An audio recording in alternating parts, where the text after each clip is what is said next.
Monterey County, I know what you're thinking. You're thinking this is an incredibly realistic, true-to-life representation of an Aegis-class guided missile cruiser. But which guided missile cruiser, right? That's the obvious question. This particular ship was CG-49, the USS Vincennes. And in the summer of 1996, I was a gas turbine mechanic on board the USS Vincennes. We had 3 LM2500 turbines. They're responsible for producing propulsion and electricity. Our mission that summer was counter-narcotics operation in the South Pacific.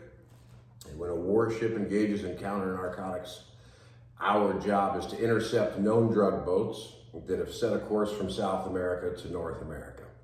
That's a capital I, intercept.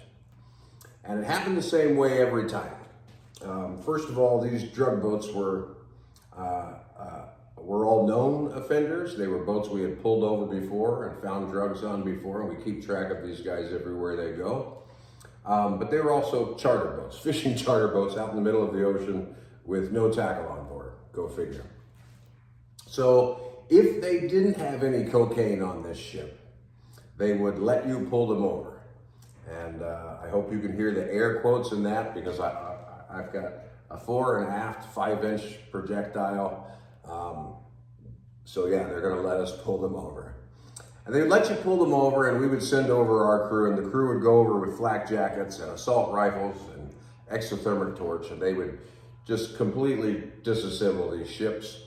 Of course, find no cocaine, and we'd give them a big stack of paperwork and say, hey, sorry to waste your time, have a nice day. But if they did have cocaine on board, you never got close. If they had cocaine on board, they would spot you at the horizon, and they would start throwing these bales of cocaine into the ocean.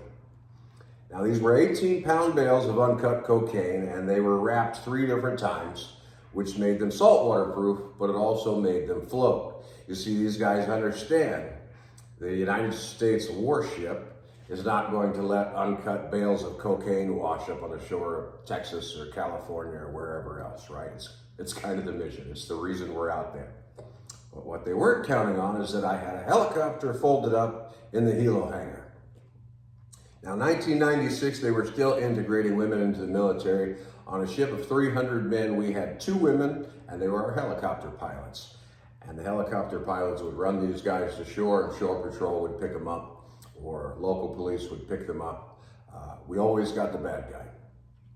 Now, in 1996, we had 2 busts. One was 47 18-pound bales of cocaine, and the other bust was 48 18-pound bales of cocaine.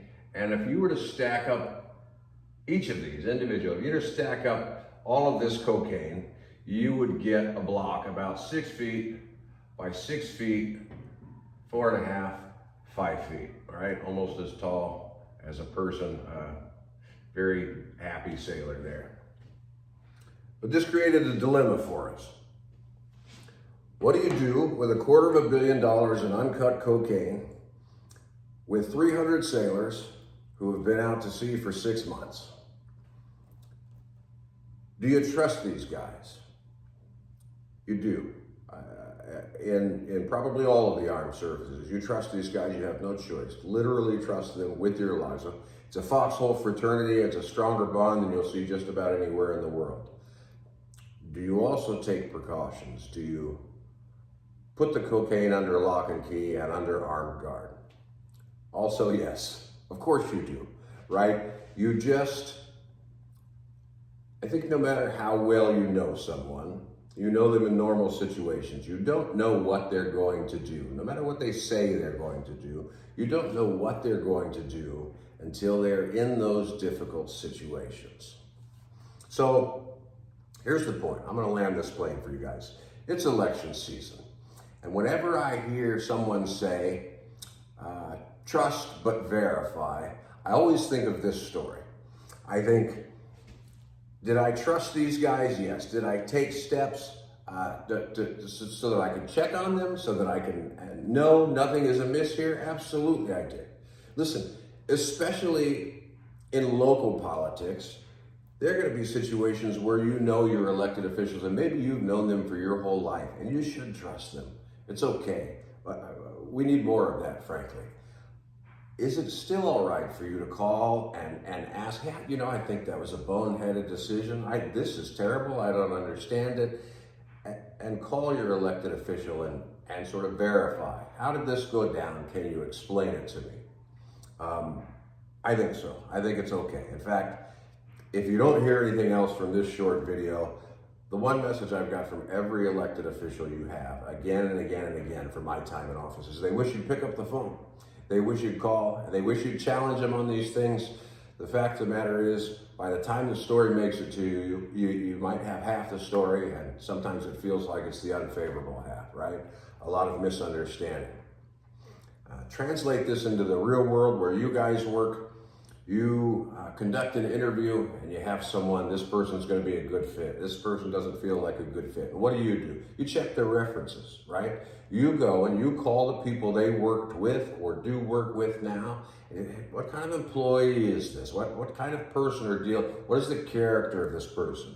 And I highly recommend you do that. It's maybe easier to do for your elected officials than for the other people running in the campaign, right? Because everything we have is open public meeting and has to be transparent. But do it for the campaign, for the people that are running as well, for the challengers, really. Check their references. Go see where they work, talk to people they've done jobs for or with, and find out what they think of them.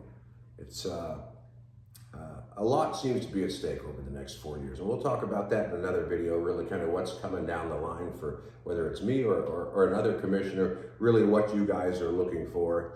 And then we're going to do a short video series as well.